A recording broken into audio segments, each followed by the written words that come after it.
নমস্কার। আজ আমার বিষয় একটি পাঠ শ্রীময় রচিত কথামৃত থেকে তৃতীয় ভাগের প্রথম খণ্ড।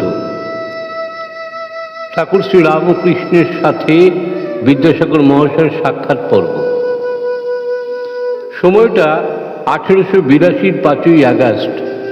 ঠাকুর শ্রী রামকৃষ্ণ উদ্গ্রীব ছিলেন বিদ্যাসাগরের সঙ্গে দেখা করবার জন্য, কারণ সেই সময়কার অনেক জ্ঞানী গুণী মানুষেরা দক্ষিণেশ্বরে এসেছিলেন ঠাকুরের সঙ্গে পরিচিত হতে, ঠাকুরকে জানতে। কিন্তু বিদ্যাসাগর কখনোই দক্ষিণেশ্বরে আসেননি। কেন আসেননি?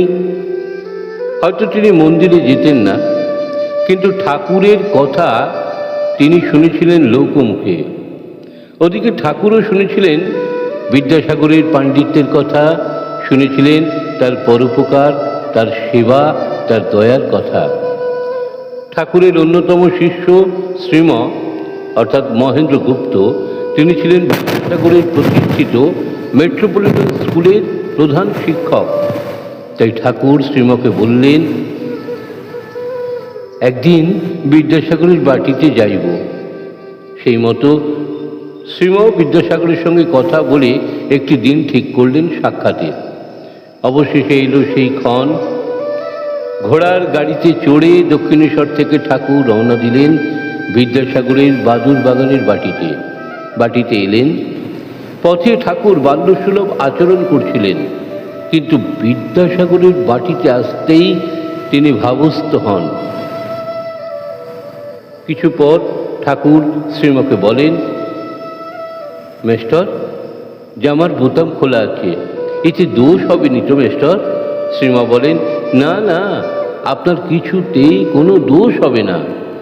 সিঁড়ি দিয়ে উঠে ঠাকুর দ্বিতলে এলেন। প্রথম ঘরটিতেই বিদ্যাসাগর ছিলেন। ঠাকুরকে দেখে বিদ্যাসাগর তাকে অভ্যর্থনা জানালেন। বলা বাহুল্য, সেই সময় ঠাকুর ছিলেন 46 এবং বিদ্যাসাগর ছিলেন 62। কথা শুরু হবার আগেই ঠাকুর আবার ভাবস্থ হন। কিছুক্ষণ পরে বলেন, জল খাবো, জল খাবো, জল। বিদ্যাসাগর তাকে জল দেন, বর্ধমান থেকে আনা মিষ্টিও দেন। জল মিষ্টি খেয়ে ঠাকুর বিদ্যাসাগরের প্রশংসা দিয়ে শুরু করলেন। তিনি বললেন, আজ সাগরে এসে পড়লাম। এতদিন খাল, বিল, হদ্দ, নদী দেখেছি, এবার সাগর দেখছি গো, সাগর। বিদ্যাসাগর সহাস্যে বললেন, বেশ তো, তাহলে কিছুটা নোনা জলও নিয়ে যান। ঠাকুর বললেন, সে কি গো, নোনা জল কেন? তুমি তো অবিদ্যার সাগর নও, তুমি তো বিদ্যার সাগর, তুমি ক্ষীর সাগর, তুমি দয়ার সাগর। বিদ্যাসাগর একটু হাসলেন। এখানে লক্ষণীয়, ঠাকুর বিদ্যাসাগরকে তুমি বলে সম্বোধন করছেন। বিদ্যাসাগর মহাশয় ঠাকুরকে আপনি বলছেন। একদিকে যুক্তিবাদী, অন্যদিকে ভক্তিবাদী, দুই মহাপুরুষের সাক্ষাৎ হচ্ছে। এরপর ঠাকুর ভক্তিবাদী নানান দর্শনের কথা বললেন। ঠাকুর প্রায় 5 ঘন্টা ছিলেন বিদ্যাসাগরের বাটিতে। অনেক দার্শনিক কথাই বলেছেন, কিন্তু বিদ্যাসাগর মহাশয় মাঝে মাঝে শুধু মুচকি হেসেছিলেন। শেষে ঠাকুর বিদ্যাসাগরকে জিজ্ঞাসা করলেন, আচ্ছা, তোমার কি ভাব গো? বিদ্যাসাগর বললেন, সে কথা একদিন আপনাকে একলা একলা বলবো।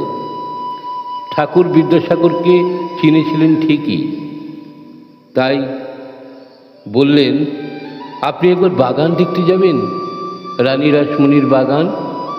বিদ্যাসাগর মশাই বললেন, নিশ্চয়ই যাব, আপনি এসেছেন, আমি যাব না? এরপর প্রায় 9টা নাগাদ রাত, ফিরে যাওয়ার প্রস্তুতি চলছে। বিদ্যাসাগর মহাশয় লণ্ঠনের বাটি নিয়ে ঠাকুরকে সিঁড়ি দিয়ে নামতে নামতে ঘোড়ার গাড়ি পর্যন্ত পৌঁছে দিলেন। ঠাকুর চললেন দক্ষিণেশ্বরের অভিমুখে।